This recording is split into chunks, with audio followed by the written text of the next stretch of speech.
Nah, itulah absurdnya hidup ini. Kita tahu kalau kita jatuh cinta, ada kemungkinan patah hati. Tapi kan kita lebih suka melihat senengnya mencintai daripada pahitnya patah hati. Begitu patah hatinya datang, ya mau tidak mau, kita terima seperti orang yang agak melongo tadi, termangu ketika datangnya musibah.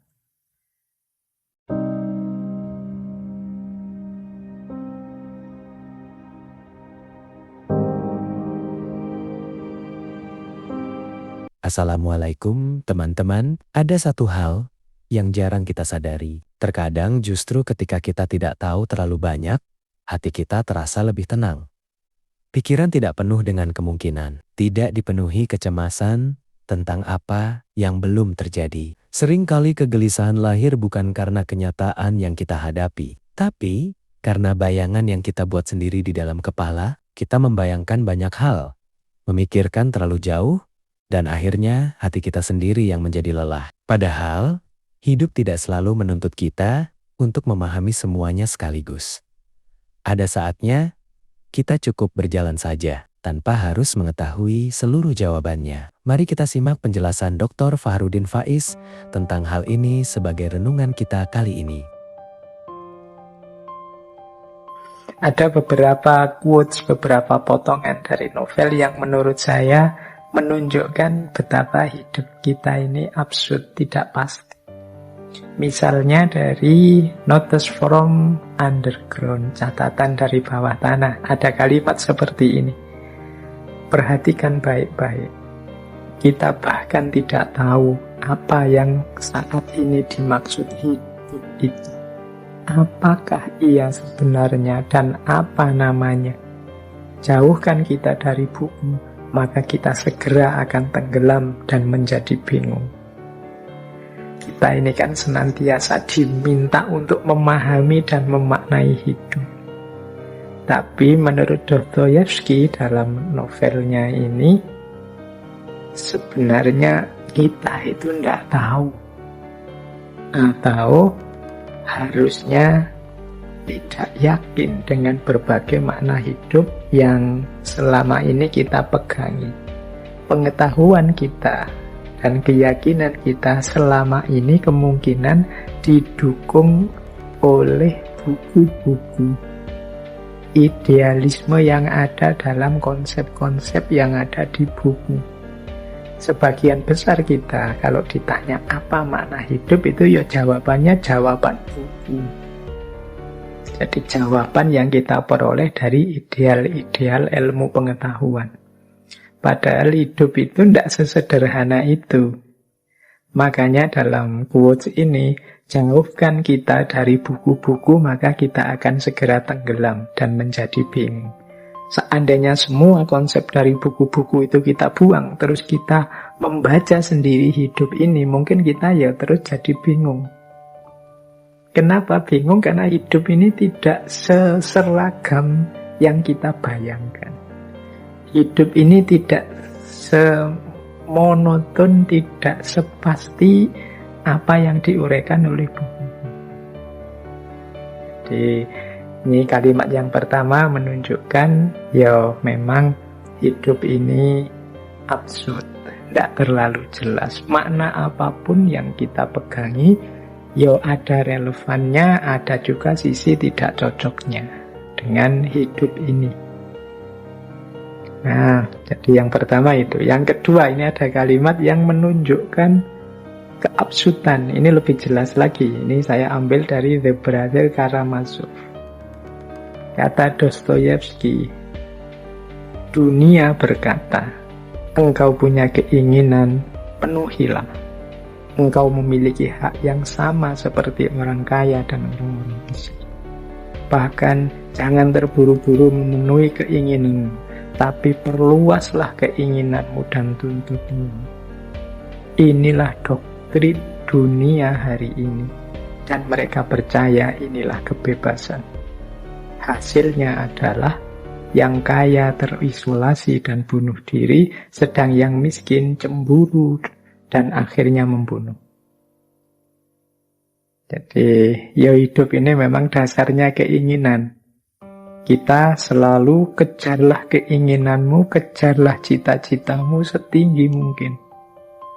Ayo dikembangkan terus cita-cita kita, jangan mandek. Itu kan yang sering kita dengar, nasihat-nasihat, motivasi-motivasi. Kata Dostoyevsky, ya ini doktrinnya dunia hari ini. Manusia dipaksa untuk maju, bergerak terus mengejar keinginannya. Bahkan seandainya keinginan hari ini terpenuhi, matok lagi keinginan lebih jauh, keinginan lebih jauh. Hasilnya apa? Doktrin semacam ini, yang kaya pada akhirnya terisolasi dan bunuh diri. Mengapa? Dia tambah kaya, tambah asing dari realitasnya. Dia kehilangan sisi kemanusiaannya. Mungkin dia jemu, dia jenuh dengan hidupnya. Jadi banyak orang mengejar-ngejar kesuksesan, keberhasilan. Begitu sukses dan berhasil, dia sendiri malah jemu dan jenuh dengan hidupnya. Makanya banyak kan cerita-cerita orang besar, artis yang harusnya dia sangat bahagia. Banyak orang lain mimpi ingin seperti dia, tapi dia sendiri malah bunuh diri. Kenapa? Dia merasa asing dari dirinya sendiri. Dia terisolasi. Sejak muda mungkin dia dicekoki, ayo ngejar cita-cita, mengejar mimpi. Begitu teraih benar mimpi itu, dia justru merasa hampa. Maka kalimatnya Dostoyevsky, yang kaya terisolasi dan bunuh diri. Sementara yang miskin cemburu, dia lihat orang-orang kaya. Wah, aku kok gak bisa yang mencapai keinginanku. Aku gak pingin kaya, gak bisa. Pingin sukses, gak bisa. Dia cemburu. Lihat yang lain sukses, yang lain kaya. Akhirnya yang rusak. Mencari jalan paling singkat untuk menemukan kekayaan. Jadi inilah absurdnya hidup. Kita diminta untuk bercita-cita tinggi, tapi yang sukses meraih cita-cita justru jemu, bosan, bahkan bunuh diri. Yang tidak sukses meraih cita-cita, cemburu, galau, gelisah, bahkan membunuh orang, merusak, dan lain sebagainya. Ini gambaran dari The Brother Karamazov. Ini menggambarkan betapa hidup ini absurd. Nah, bahkan ada lagi, ini ada quotes ketiga menunjukkan absurdnya hidup. Saya ambil dari The Idiot.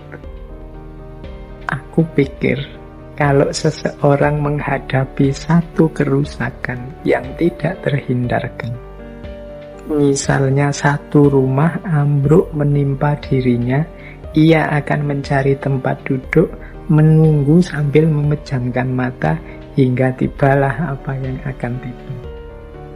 Ini juga absurdnya manusia.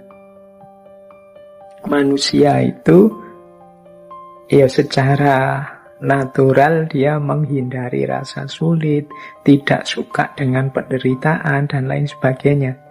Tapi kadang-kadang kita ketika sudah jelas akan menderita, sudah jelas akan sulit, kita malah diam saja. Ini paradoknya manusia. Kita tahu loh yang kita lakukan ini nanti efeknya mungkin membuat kita menderita. Tapi ya sudah, kita jalan saja karena kita punya pamrihnya. Apapun yang kita putuskan itu kan selalu ada positifnya, selalu ada negatifnya. Biasanya kita hanya siap dengan yang positifnya. Kalau yang negatifnya datang, mau tidak mau, siap tidak siap, kita harusnya menerima.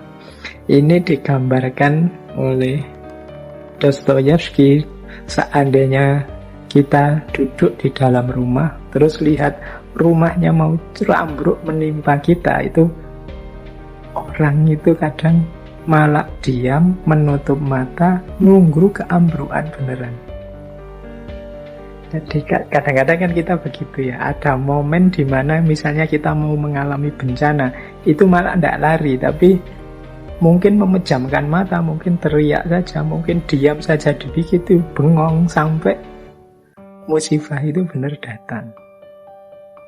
Jadi akhirnya kita tertimpa beneran oleh musibah itu. Ini paradoknya manusia.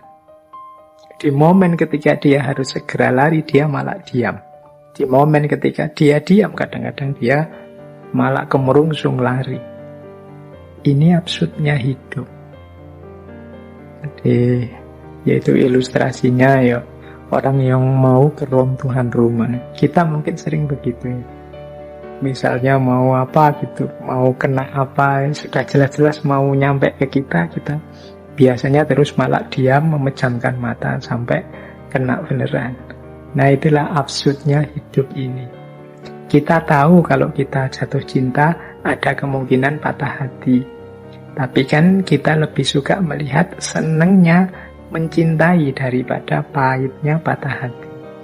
Begitu patah hatinya datang, mau tidak mau kita terima seperti orang yang agak melongo tadi, termangu ketika datangnya musibah.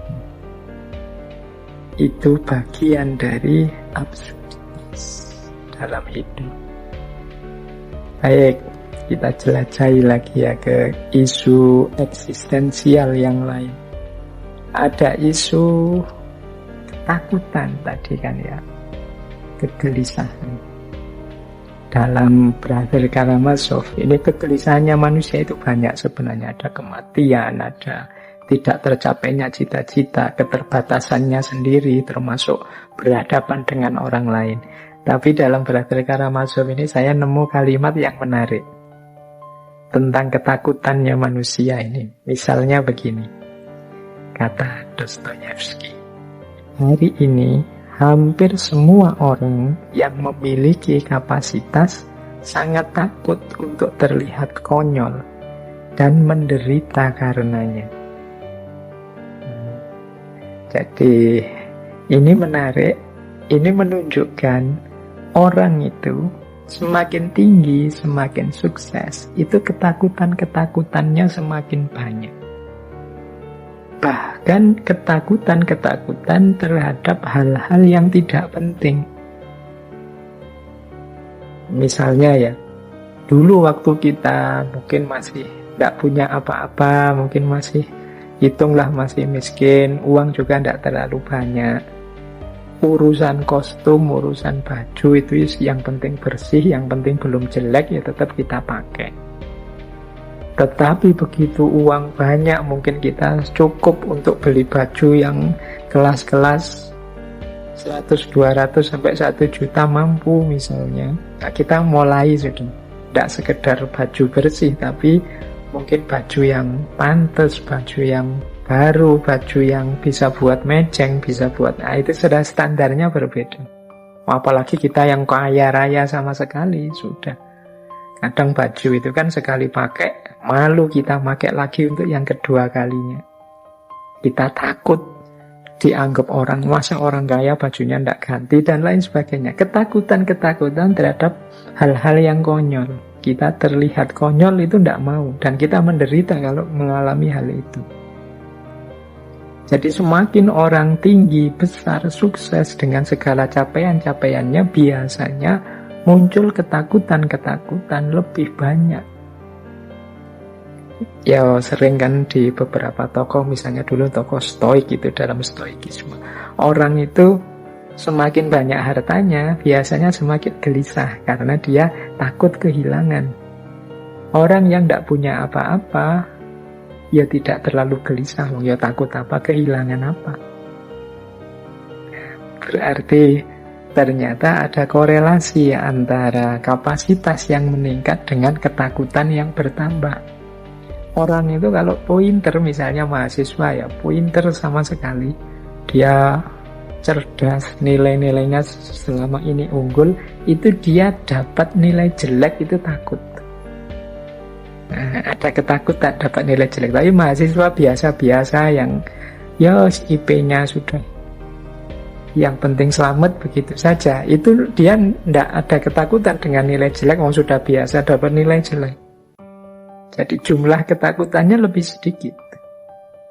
Kalau yang pinter kan, wah kalau nanti saya tidak lulus tepat waktu, malu aku. Kalau IPK ku tidak 3 di atas 5, malu aku.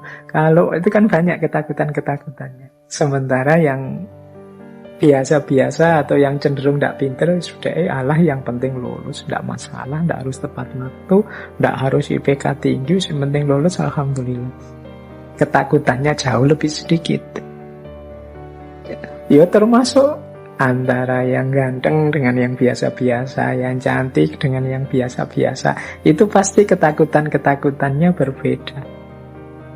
Nah, dalam Berakhir Karamazov ini Dostoyevsky mengilustrasikan bagaimana orang yang punya kapasitas itu takut terlihat konyol dan menderita.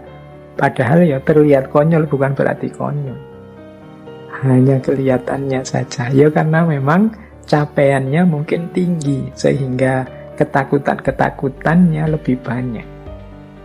Nah, ini mungkin menarik ya untuk kita tahan introspeksi lebih lanjut. Baik, saya lanjutkan biar agak banyak karena kelihatannya materinya masih banyak. Waktu kita agak terbatas. Nah, kita lihat sekarang pandangannya Dostoyevsky antara lain ya tentang rasionalitas, intelektualitas. Yang pertama, ini kalimat saya ambil dari Crime and Punishment. Kata Dostoyevsky, akal adalah budaknya perasaan. Nah, ini menarik ya, ini pandangan tokoh eksistensialis, mirip dengan pandangan para sufi, misalnya Imam Ghazali. Akal itu hanya suruhannya hati, meskipun Imam Ghazali menyebutnya panglima perangnya, dia hanya pasukannya. Rajanya siapa yang menyuruh-nyuruh? Hati, kolab. Kalau pakai istilahnya Dostoyevsky ini, akal itu budaknya perasaan. Perasaan kita menuju kemana, orientasinya apa, ya akal akan mengikuti ke sana. Jadi akal bukan penentu. Kita itu senang dulu biasanya, terus akalnya datang untuk memberi pembenaran terhadap apa yang kita suka. Atau tidak suka dulu, sejane aku tidak suka dulu dengan orang itu. Nah, terus baru akalnya datang untuk memberi justifikasi, memberi alasan-alasan, argumen aku tidak suka itu apa. Bukan karena ada alasan-alasan ini terus aku tidak suka, tidak, terbalik prosesnya. Karena aku tidak suka, maka aku cari alasan-alasan yang membenarkan ketidaksukaanku. Jadi akal itu budaknya perasaan. Kalau pakai dalil ini, maka teman-teman ya tidak usah kaget. Kalau ada konflik-konflik dalam media sosial, antar komentar, antar postingan itu, sering tabrakan ya memang perasaan orang, selera orang beda-beda. Akalnya itu belakangan, orang itu suka dulu, terus baru kemudian argumen, dasar, alasan, bukti itu mendukung rasa suka dan tidak suka ini. Kalau kita sudah suka pada orang, itu kan terus akal kita kerja mencari baiknya orang ini apa saja. Sebaliknya kalau kita tidak suka pada seseorang juga begitu, akal kita akan bekerja mencari jeleknya orang ini apa saja. Kalau kita sedang patah hati misalnya, yo akal akan bekerja mencari apa yang kita butuhkan, apa yang kita inginkan dalam hati kita yang patah. Mungkin kita nyari pelampiasan, mungkin kita mencari pembenaran dari hati kita yang patah, mungkin kita dan lain sebagainya. Nah, itulah makanya akal itu budaknya perasaan. Yang kedua, ini masih tentang intelektualitas, rasio. Kata Dostoyevsky, rasa sakit dan penderitaan selalu tidak terhindarkan bagi pemikir yang besar dan perasa yang mendalam. Menurutku, orang-orang besar pastilah menanggung kesedihan terbesar di muka bumi ini. Nah, ini saya lanjutkan ya, pernyataan ini nyambung dengan quotes dari Notes from Underground. ada kalimat begini, terlalu banyak berpikir itu penyakit.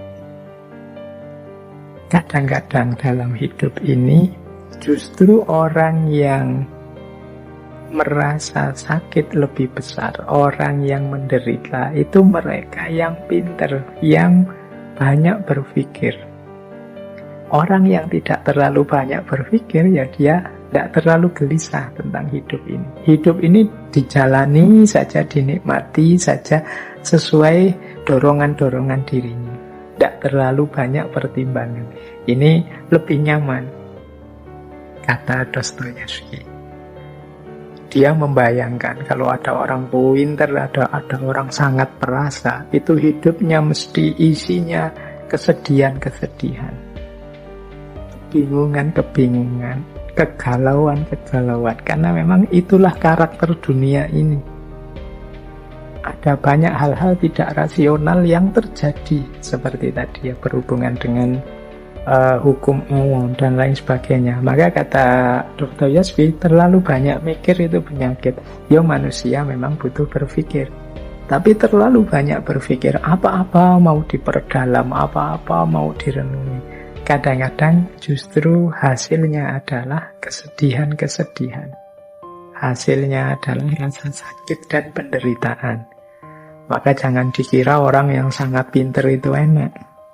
Dalam banyak hal kadang-kadang kita mending tidak tahu daripada tahu. Dalam banyak hal. Nanti teman-teman boleh direnungi.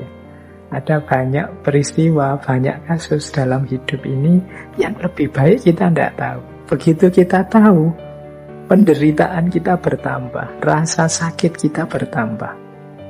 Kadang-kadang tentang hal-hal yang tidak penting. Misalnya ya, ada teman kita ngomong jelek di belakang kita, itu kan kita tidak tahu. Saat kita tidak tahu, kita nyaman saja bergaul dengan dia, hidup kita cerah-cerah saja. Tiba-tiba ada yang cerita ke kita, teman yang satu itu kalau ngomong tentang kamu jelek. Drop kan kita, sedih kan kita.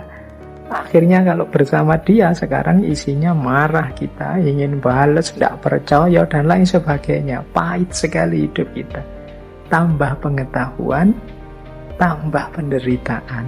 Ini cara membaca konteksnya seperti itu. Karena kadang-kadang memang dalam hidup ini beberapa hal lebih baik kita tidak tahu. Karena begitu kita tahu, ya penderitaan kita bertambah.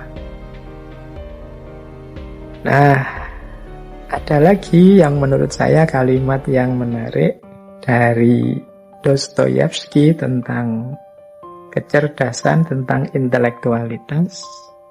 Kata dia, diperlukan lebih dari kecerdasan untuk bertindak secara cerdas.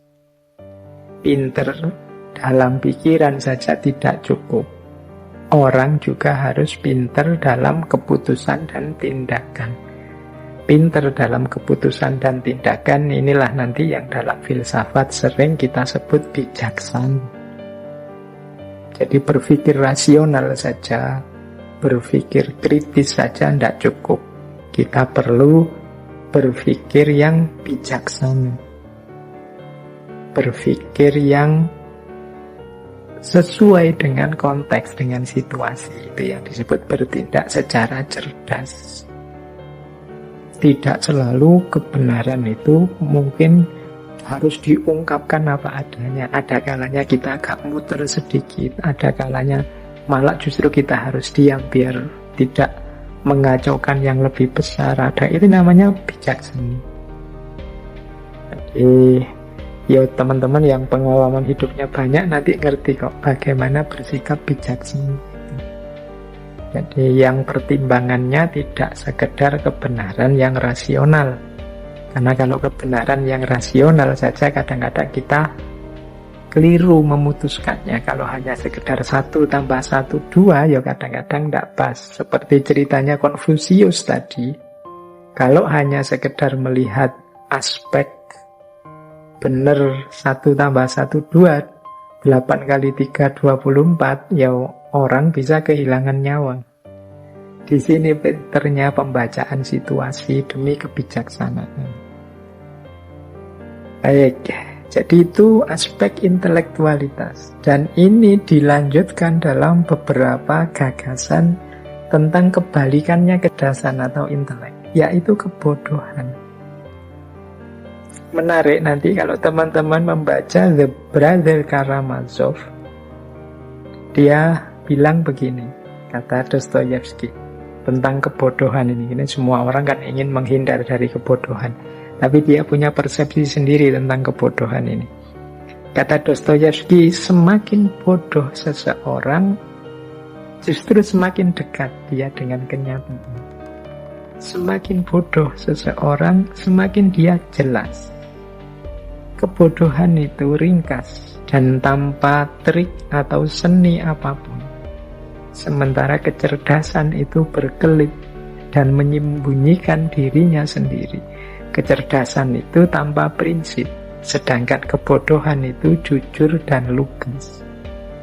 Ini kalimatnya ini perlu dimaknai agak hati-hati nih nanti. Jangan-jangan setelah ini terus teman-teman saya milih bodoh saja lah Pak kalau begitu. Ya maksudnya Dostoyevsky tidak ke situ. Yang dimaksud oleh Dostoyevsky itu kurang lebih begini. Jadi orang yang pinter itu karena ilmunya banyak, perspektifnya luas, itu kadang-kadang malah tidak jernih kalau membaca sesuatu. Jadi pikirannya disibukkan oleh teori-teori yang ada di kepalanya.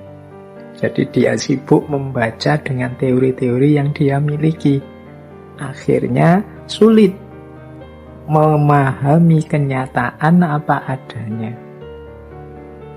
Ya karena terdistraksi, terhalangi oleh kepandaiannya.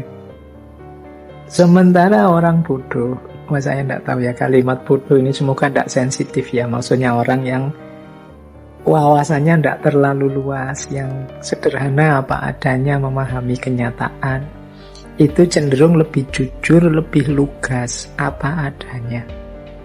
Dia akan membunyikan ya sejauh yang dia lihat, tanpa didistraksi oleh banyak teori. Jadi ini konteks pemahaman untuk quotes ini, kalimat dari Brother Karamazov ini. Yo intinya sebenarnya meminta kita untuk memahami kenyataan secara lebih jujur dan lugas. Tidak harus dibulet-bulet, tidak harus dirumit-rumitkan. Wong yo fakta biasa-biasa, kadang-kadang kan kalau ilmuwan itu jadi rumit, jadi bulet, ndak karu-karuan. Ingin ngomong sesuatu yang bisa dinyatakan dalam 2-3 kalimat itu kalau ilmuwan itu bisa jadi satu buku, bisa jadi satu artikel panjang. Nah ini tambah rumit, kata Dostoyevsky, tambah ndak jelas. Nah terus ada lagi quotes yang menurut saya menarik tentang kebodohan ini. Kata Dostoyevsky ini dalam novelnya The Idiot. Aku orang bodoh yang berhati namun tanpa pikiran. Dan engkau orang bodoh dengan banyak pikiran namun tanpa hati. Kita berdua tidak bahagia. Kita berdua menderita. Jadi kalau ada orang cerdas hatinya tapi tidak pinter pikirannya, atau sebaliknya ada orang yang tidak pinter hatinya tapi cerdas hatinya, jadi mata batinnya itu canggih menangkap realitas, yang satu pikirannya canggih menangkap realitas, tapi tidak dua-duanya. Selama tidak dua-duanya, kita berdua menderita. Kalau ada orang yang pikirannya pintar tapi hatinya tidak, ya mungkin kebenaran-kebenaran yang sumbernya dari pikirannya tidak terbaca oleh hatinya. Hatinya tetap gelap. Akhirnya dia gelisah, karena tadi ya kuncinya orang hidup itu perasaan dan hatinya. Kebenaran dari pikirannya yang tidak nyambung dengan rasa yang ada di hati bisa jadi sumber masalah. Sebaliknya juga begitu. Ada orang yang hatinya canggih sekali, jernih sekali menangkap realitas, tapi pikirannya tidak. Pikirannya gelap. Wah, ini juga dia kalau penelitian namanya tidak bisa mengolah data. Datanya sih pas, tapi tidak bisa dibaca, wong pikirannya gelap. Ya dia tidak akan bahagia juga. Kayak orang, saya paham sih, tapi ngomongnya gimana ya? Saya ngerti, tapi mengekspresikannya gimana? Nah, itu kan pikirannya tidak canggih, meskipun hatinya canggih. Tapi ada orang yang sebaliknya. Nah, ini dua-duanya tidak bahagia. Kalau kita ingin jadi orang bahagia, ya pikiran dan hati kita sejalan, sama-sama hidup. Baik, ini ada kalimat yang unik tentang kebodohan juga dari Dostoyevsky. Dia menyatakan begini, orang pintar itu tidak bisa menjadi apapun secara serius. Hanya orang bodoh yang bisa menjadi sesuatu. Ini juga kita baca konteksnya ya, jangan digeneralisir untuk semua kasus. Maksudnya Dostoyevsky itu begini loh. Orang itu kalau pinter itu kan wawasannya luas. Dia ngerti macam-macam. Akhirnya malah susah yakin. Susah untuk mantep. Orang pinter itu mau ini, nanti jangan-jangan begini. Mau itu, nanti jangan-jangan begitu. Dia tahu berbagai alternatif yang berbeda dari kebenaran atau kebaikan yang mau dia ambil. Akhirnya jadinya tidak terlalu mantep. Tapi orang yang tidak pinter, atau katakanlah orang yang bodoh, seperti yang mungkin sering kita lihat, orang-orang yang tidak ngerti banyak hal itu biasanya lebih mudah diyakinkan, lebih mudah mantep ketika memahami sesuatu. Jadi orang pinter sulit untuk jadi apapun secara serius, karena dia tahu kelemahan-kelemahannya, dia tahu kemungkinan-kemungkinan salahnya, dan lain sebagainya. Tapi orang yang belum matang ilmunya itu lebih mudah memutuskan, lebih mudah mantep. Makanya kadang-kadang ya ada orang itu sampai umurnya banyak sekali, ilmunya matang, itu malah sulit untuk menemukan jodoh menikah. Mungkin karena mikirnya panjang. Jadi ada calon ini, dia merasa, wah kalau calon pasanganku begini, nanti kalau dia begitu gimana? Orang kayak gini itu cirinya gini. Wah ini nanti jadi masalah dan lain sebagainya. Akhirnya dia lambat memutuskannya. Dibandingkan mungkin anak-anak muda yang belum banyak ngerti apa-apa, yang penting jatuh cinta terus pingin kawin, pertimbangannya tidak terlalu panjang. Oh itu lebih mantap menjalani pernikahan. Ini contoh saja ilustrasi kasar-kasaran ya. Jadi itu yang dimaksud dari quotes ini tentang kebodohan dan kepintaran. Jadi orang pinter itu ya bagus sih, luar biasa, tapi kadang-kadang secara praktis mereka ini tidak mantep. Jadi kalau dimintai pertimbangan apa-apa itu dia tidak terlalu mantep nasihatnya. Kenapa? Dia sendiri tahu berbagai alternatif kelemahan-kelemahan dari nasihatnya itu. Jadi mau saya suruh sabar, tapi nanti orang sabar itu kecenderungannya dia tidak maju, dia susah untuk bertanding, berlaga di dunia yang serba cepat kompetitif ini. Saya suruh. Jadi ada banyak pertimbangan-pertimbangan yang membuat tidak mantap. Itu cirinya orang pintar. Nah, jadi teman-teman, Pak saya kok sulit memutuskan, ya Pak saya kok sulit mengambil keputusan tentang sesuatu, kok tidak mantep ya Pak saya jadi apa-apa. Itu jangan-jangan teman-teman sudah pinter, pikirannya luas, jadi pertimbangannya macam-macam, jadi kurang mantep. Baik, ya ini perspektif yang berbeda tentang kepandaian dan kebodohan dalam hidup. Yuk, baik, sekarang yang mungkin agak unik ya, yang agak positif-positif, mungkin masih ada waktu sebentar. Saya jelaskan secara cepat saja di luar yang eksistensial tadi. Tadi saya jelaskan sebentar aspek ketuhanan. Jadi Dostoyevsky ini seorang yang sangat religius sebenarnya, karena sejak kecil diperkenalkan agama oleh orang tuanya.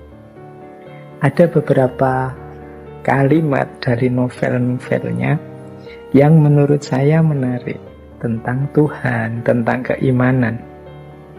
Kata Dostoyevsky misalnya begini, apa yang aneh dan ajaib itu bukanlah bahwa Tuhan itu benar-benar ada atau tidak, tapi yang luar biasa adalah bahwa ide semacam itu, ide bahwa Tuhan itu pasti ada secara niscaya, dapat muncul di kepala makhluk yang biadab, yang kejam, yang buas seperti manusia.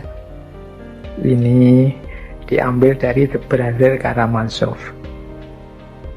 Jadi mungkin yang luar biasa bukan keyakinan kita bahwa Tuhan itu ada atau tidak, tapi pandangan bahwa Tuhan itu ada.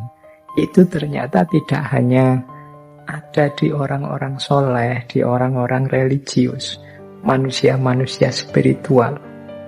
Tapi pandangan bahwa Tuhan itu ada juga bisa muncul di kepala orang-orang yang biadab, yang kejam, yang buas. Jadi manusia ini kan sepanjang sejarah hidupnya berdarah-darah. Kalau bahasanya para malaikat itu kan mayyufsidu fiha wa yasfiku. Lu makhluk yang kejam, yang senantiasa bunuh-membunuh, selalu konflik, itu ternyata tidak melepaskan ide tentang Tuhan di kepalanya. Kalau ditanya Tuhan itu ada apa enggak, itu kemungkinan besar, sebagian besar manusia akan menjawab, ya Tuhan itu pasti ada. Ini yang menurut Dostoyevsky menarik. Lu makhluk itu yang kelakuannya sama sekali tidak menggambarkan sebagai sosok yang percaya Tuhan, karena dia biadab, dia kejam, dia buas. Tapi ternyata kelakuannya yang ada di kepalanya itu percaya bahwa Tuhan itu ada. Nah, ini kalimat ini bisa ditemukan di Brother Karamazov. Jadi keyakinan ada Tuhan itu bisa muncul di kepala manusia yang biadab, yang kejam, dan yang buas. Ada lagi yang menarik, ada kalimat begini. Dalam kenyataannya, keimanan tidak lahir karena keajaiban, namun keajaiban lahir karena keimanan. Ini mungkin mirip ya dengan kebodohan dan kecerdasan tadi. Kata Dostoyevsky, orang itu bukan kok mengalami hal-hal luar biasa yang ajaib terus beriman, tapi biasanya dia ini sudah percaya dulu, beriman dulu, baru ketemu dengan hal-hal yang luar biasa. Jadi keajaiban itu muncul dan diakui sebagai keajaiban karena ada dasarnya keimanan. Kita kan selama ini terbalik. Keajaiban itu jadi sumbernya orang beriman karena melihat hal-hal luar biasa terus orang beriman. Tapi kata Dostoyevsky tidak begitu. Peristiwa yang real itu biasanya kebalikannya. Karena orangnya sudah percaya dulu, baru dia bisa mengakses dan mengakui hal-hal yang luar biasa ini. Kalau orang sama sekali tidak kenal Tuhan atau tidak percaya Tuhan, mengalami hal luar biasa pun tidak akan dia sambungkan dengan ketuhanan. Misalnya ya, kita mengalami bencana apa gitu. Ya orang yang sejak awal tidak percaya Tuhan, ya tidak akan mengaitkannya dengan Tuhan. Yang mengaitkannya dengan Tuhan itu yang memang sebelumnya sudah percaya dengan Tuhan. Kita misalnya mengalami musibah yang harusnya kita ini sakit parah karena musibah itu. Ternyata kok bisa selamat. Nah, karena kita beriman, kita, oh iya ini peristiwa luar biasa ini karena pertolongannya Tuhan. Jadi keajaiban itu terjadi karena kita beriman. Bukan sebaliknya, karena mengalami keajaiban terus percaya Tuhan. Karena manusia itu ya kalau sudah tidak percaya, dia tidak akan mengaitkannya di situ. Tapi kan ada Pak orang yang mengalami luar biasa, sebelumnya dia tidak religius, tapi begitu mengalami peristiwa luar biasa, kemudian dia mengalami konversi terus hijrah. Yaitu kemungkinan sebenarnya dia sudah percaya sebelumnya. Dia sudah punya keyakinan meskipun keyakinan ini tidak hidup dalam dirinya. Ya seperti quotes yang pertama tadi kan, yang muncul di kepala makhluk yang biadab, kejam, buas itu tetap bisa ada ide tentang Tuhan. Ya karena sebelumnya sudah kenal Tuhan, meskipun tidak aktif mengabdi, tidak aktif melakukan kebaikan-kebaikan religius, begitu mengalami sesuatu yang luar biasa, yang kemarin keimanannya tidak hidup, sekarang jadi hidup. Nah ini pandangan-pandangannya Dostoyevsky. Sebenarnya masih banyak yang lain, tapi mengingat waktu ya. Baik, karena waktunya terbatas, kita akhiri dengan 2 quotes untuk malam hari ini dari Dostoyevsky. Saya suka dengan 2 quotes ini. Yang pertama begini: "The best way to keep a prisoner from escaping is to make sure he never knows he is in prison." Jalan terbaik untuk membuat seorang narapidana tidak kabur adalah dengan memastikan dia tidak pernah tahu bahwa dia di dalam penjara. Nah, ini kita jadikan bahan introspeksi ya. Banyak orang itu yang terpenjara tapi tidak sadar. Banyak orang yang dikungkung tapi dia tidak sadar. Mungkin dikungkung oleh ideologi, dikungkung oleh lembaga, dikungkung oleh ideal-ideal yang dia miliki. Sehingga dia punya anugerah kebebasan tapi macet. Macet itu tidak pernah dia gunakan. Hidupnya tenggelam dalam ide-ide, organisasi-organisasi, kelompok-kelompok di mana dia berafiliasi. Dia tidak sadar bahwa semua itu memenjara dirinya. Dia tidak tahu bahwa itu penjara. Dan akhirnya apa? Ya dia tidak akan punya niat untuk kabur. Karena niat untuk kabur itu kan dari orang yang sadar dia di penjara. Kalau dia tidak sadar di penjara, ya tidak akan dia berniat untuk kabur. Yang terakhir, ini ada kalimat, "Be the sun and always will see you." Jadilah matahari dan semua orang akan melihatmu. Fyodor Dostoyevsky. Jadilah bercahaya, jadilah tinggi, jadilah yang menerangi, maka semua orang akan mengakui eksistensimu, akan tunduk di hadapanmu, akan mengakui kehadiranmu. Kehadiranmu adalah sesuatu yang penting dan berharga untuk mereka. Jadi teman-teman, mari kita semua menjadi matahari dalam hidup kita dan lingkungan kita. Sehingga tidak hanya kita yang eksis tinggi, tapi juga orang lain merasakan manfaat dari kehadiran kita. Be the sun and all will see you. Fyodor Dostoyevsky.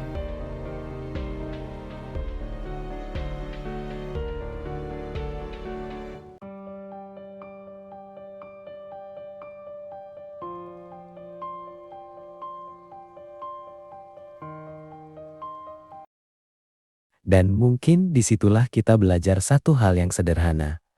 Tidak semua hal harus kita pahami hari ini, tidak semua pertanyaan harus segera menemukan jawaban. Kadang hidup justru menjadi lebih ringan ketika kita berhenti memaksa diri untuk mengerti semuanya. Kita cukup menjalani hari ini dengan tenang, melangkah pelan, menikmati apa yang ada di depan kita. Karena tidak tahu segalanya bukan selalu kelemahan. Terkadang justru disitulah hati menemukan ruang untuk beristirahat. Terima kasih sudah menemani renungan hari ini di Titik Renung. Semoga apa yang kita bicarakan bisa menjadi teman berpikir dan teman menenangkan hati. Wassalamualaikum warahmatullahi wabarakatuh.